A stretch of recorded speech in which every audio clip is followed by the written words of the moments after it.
தென்னாடுடைய சிவனே போற்றி, எந்நாட்டவர்க்கும் இறைவா போற்றி. அனைத்து தமிழ் உள்ளங்களுக்கும் கனிவான வணக்கங்கள். நிகழும் ஸ்ரீ மங்களகரமான குரோதி ஆண்டு நவம்பர் மாதம் 16ஆம் தேதி சனிக்கிழமை அன்று பிரதமை திதியில் கிருத்திகை நட்சத்திரத்தில் வரியான் நாமயோகத்தில் பாலவம் கர்ணத்தில் அமிர்தயோகம் கூடிய நன்னாளில் இந்த மகத்தான கார்த்திகை மாதம் பிறக்கிறது. கார்த்திகை மாதம் என்றாலே ஐயப்பனுக்கு விரதம் ஆரம்பிக்கக்கூடிய காலகட்டம் ஆகும். மற்ற எந்த மாதத்திற்கும் இல்லாத தனிச்சிறப்பு கார்த்திகை மாதத்திற்கு உண்டு.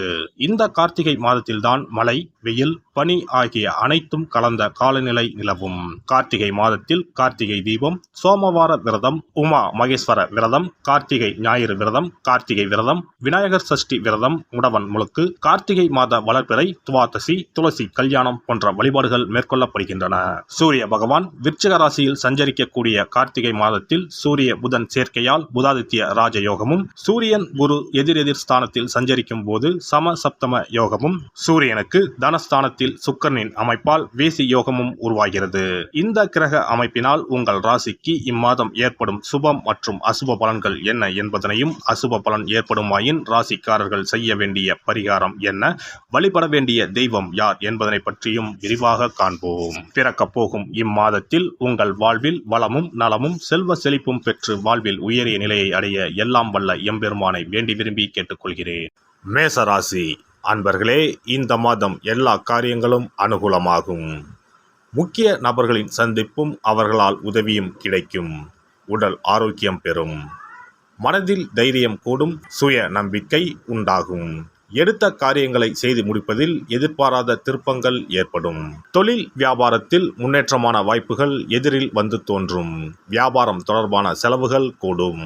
உத்தியோகத்தில் இருப்பவர்களுக்கு முக்கிய பொறுப்பு கிடைக்கலாம். செயல்திறன் அதிகரிக்கும். குடும்பத்தில் சந்தோஷம் உண்டாகும்.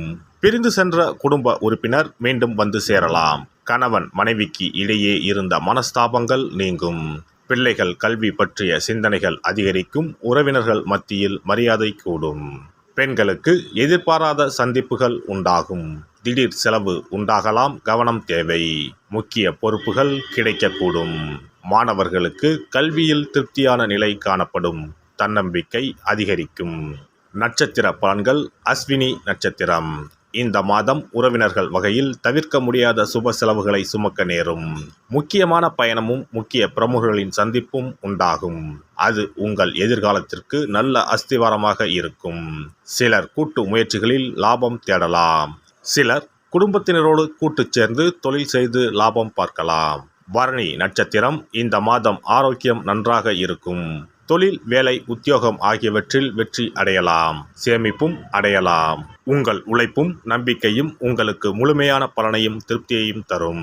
எதிர்ப்பும் இடையூறும் ஒருபுறம் இருந்தாலும் உங்களின் தன்னம்பிக்கையாலும் தைரியத்தாலும் அவற்றை போராடி எதிர்த்து நின்று வெற்றி கொள்வீர்கள்.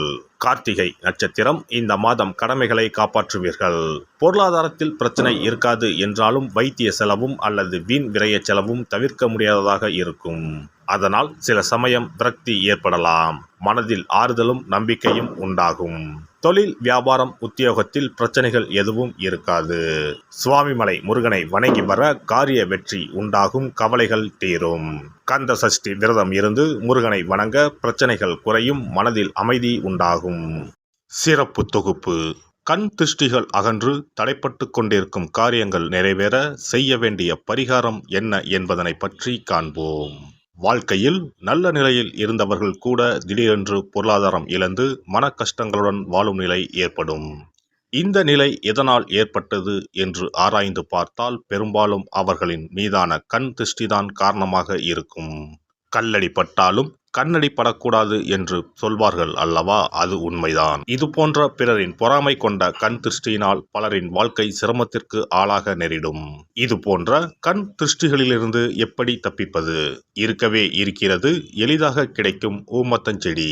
தெய்வ சக்தி நிறைந்த செடியாக கருதப்படும் ஊமத்தஞ்செடியின் காய், பூ, இலைகள் என அனைத்தும் தீய சக்திகள் விரட்ட பரிகாரத்துக்கு பயன்படுகிறது.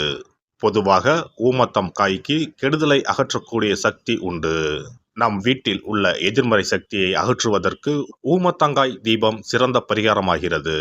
தெய்வீக மகத்துவம் நிறைந்த ஊமத்தங்காய் மற்றும் பூவையும் எடுத்துக்கொள்ளுங்கள். வீட்டுக்கு அருகில் இல்லை என்றால் நாட்டு மருந்து கடைகளில் கிடைக்கும்.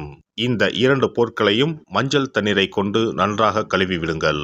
சிறிது நேரம் அவற்றிலுள்ள ஈரம் போக ஆறவிட்டு பிறகு அவற்றை ஒரு மஞ்சள் துணியில் குலதெய்வத்தை வேண்டி ₹1 நாணயத்தோடு சேர்த்து முடிந்து வீட்டின் நிலைப்படியில் கட்டி தொங்க விடுங்கள்.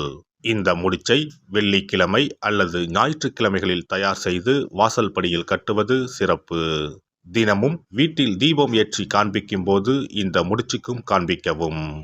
இதேபோல் ஊமத்தம் இலைகள் கிடைத்தால் அந்த இலைகளை சுத்தமான மஞ்சள் தண்ணீரில் கழுவிவிட்டு அவற்றை கொண்டு வீட்டில் இருக்கும் விநாயகருக்கு திங்கள் கிழமைகளில் தொடர்ந்து அர்ச்சனை செய்து வர வேண்டும். ஊமத்தம் பூவையும் விநாயகருக்கு சூட்டலாம்.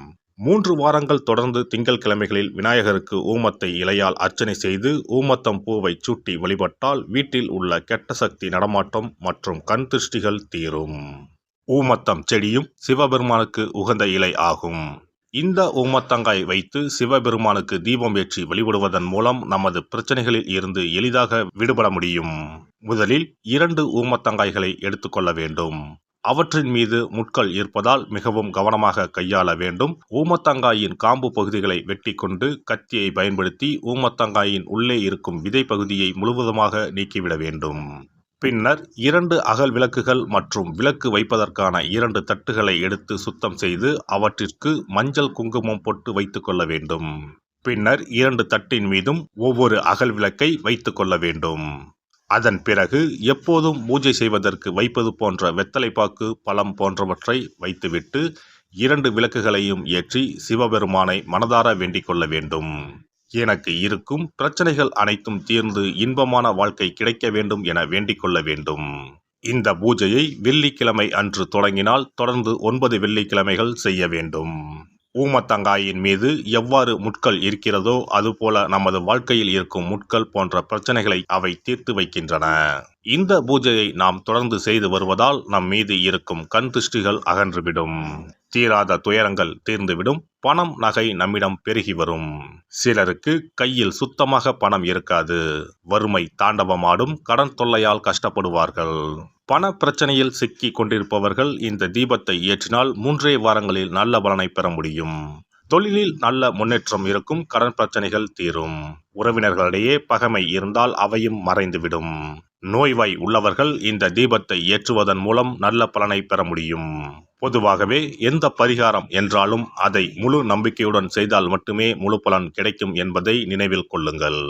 எல்லாம் வல்ல இறையருளால் நீங்களும் உங்கள் அன்பு குடும்பமும் உடல் நலம், நீலாயுள், நிறை செல்வம், உயர் புகழ், மெய்ஞானம் ஓங்கி வாழ்க வளமுடன். இந்த வீடியோ பதிவு உங்களுக்கு பிடித்திருந்தால் லைக் பண்ணுங்க, கமெண்ட் பண்ணுங்க, ஷேர் பண்ணுங்க. மறக்காம சப்ஸ்கிரைப் பண்ணுங்க. பக்கத்துல இருக்கிற பெல் பட்டனை கிளிக் பண்ணுங்க. நன்றி, வணக்கம். ஓம் நமச்சிவாய. சிவாய நம.